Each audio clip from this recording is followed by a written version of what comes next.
Vivimos en un mundo, en una época que es cada vez más interdependiente, cada vez más interconectada, y uno de los grandes retos que tenemos en este mundo cada vez más interdependiente y cada vez más interconectado es aprender a vivir conjuntamente con ciudadanos, con personas que tienen un sistema de creencias, unas costumbres, unos valores y unas prácticas que son diferentes. El mundo es cada vez más pequeño porque la globalización nos lo ha hecho más pequeño, pero en este mundo cada vez más pequeño hay más diferencias, o las conocemos más o las vemos más y las tenemos que tratar.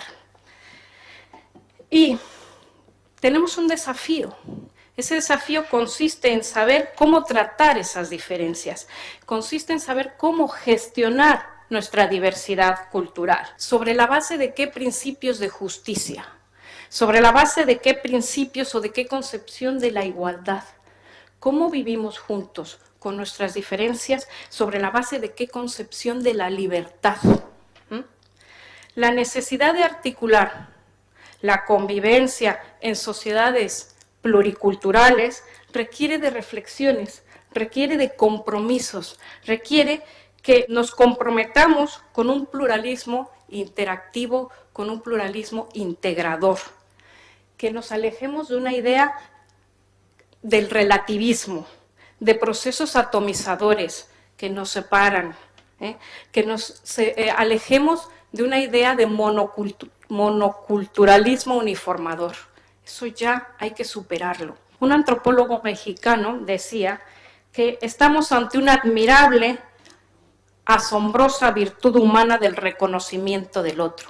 Reconocer al otro es una virtud asombrosa, decía él. ¿Por qué? Porque significa encontrar valor en la identidad ajena, encontrar valor en los otros diferentes a nosotros. No basta con que reconozcamos al otro. Para poder hacerlo también tenemos que adoptar medidas políticas. Tenemos que adoptar medidas que combatan las causas de la desigualdad. Tenemos que adoptar medidas políticas que combatan esas causas de la desigualdad entre las distintas culturas, de injusticia económica. No basta solamente con reconocer, hay que tomar otra serie de medidas. Porque todos tenemos derecho a la dignidad. Toda persona tiene derecho a la dignidad. Tiene derecho a ese sentimiento, a ese sentir de su propio valor, a ese sentimiento de dignidad. El reconocimiento constituye un equilibrio en constante dinamismo, un equilibrio entre convivencia, interacción, intercambio, diversidad y algo importante, cohesión social. Nos ha costado mucho construir un mundo igualitario, nos ha costado mucho construir un mundo libre. Piensen en la igualdad política, piensen en cuánto ha costado alcanzar los derechos civiles, piensen en cuánto ha costado la igualdad de género, piensen cuánto ha costado que las mujeres voten, piensen cuánto ha costado que las mujeres tengan un trabajo, que las mujeres sean reconocidas. Todos estos han sido procesos de lucha, pero ahora tenemos que dar un paso más allá en la idea de igualdad. Debemos ir más allá. Debemos entender que hay personas que consideran que su dignidad se basa en convicciones distintas que la nuestra. Y tenemos que dialogar con ellos y encontrar un espacio de común convivencia con esas personas. No sabemos escuchar. Tenemos un problema a veces para escuchar a los otros. Tenemos que aprender a escuchar.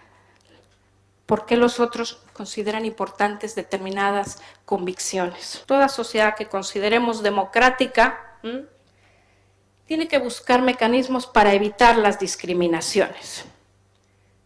Y nuestras actuales sociedades democráticas han ido dando pasos en el reconocimiento de la diversidad, de su diversificación, y se han ido dando cuenta que esta diversificación requiere de una gestión que sea capaz de encontrar mecanismos que eviten las discriminaciones, de mecanismos que eviten las discriminaciones que resultan por distintas prácticas culturales.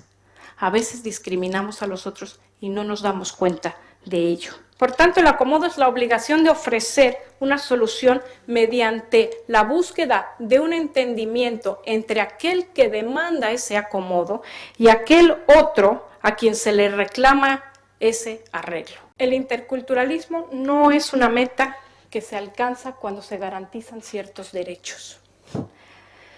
No es una meta que se alcanza cuando se reconocen esos derechos diferenciados, sino que es un continuo aprendizaje cotidiano. Es algo que tenemos que construir todos los días. Es un continuo aprendizaje, un proyecto que se va desarrollando en nuestra vida cotidiana, de manera constante. Es un camino que se construye permanentemente. No se alcanza y ya hemos llegado ahí. Todos los días tenemos que irlo construyendo. Tenemos que hacernos de las herramientas de la convivencia, la interacción, la dinámica, del reconocimiento, del diálogo, y construirlo permanentemente. Pensar en cómo vivir juntos con nuestras diferencias nos conduce necesariamente a intentar buscar fórmulas, mecanismos, herramientas, instrumentos que nos ayuden a acabar ¿con qué? Con nuestros prejuicios, que nos ayuden a acabar y combatir nuestros miedos. Todos los días recibimos una bomba de mensajes en los medios de comunicación que lo que hacen es engrandecer nuestros prejuicios y nuestros miedos. Tenemos que encontrar fórmulas para combatirlo. Tenemos que encontrar los mecanismos para vivir juntos, reconociendo a las otras culturas, a sus convicciones y también a sus saberes. Muchas gracias.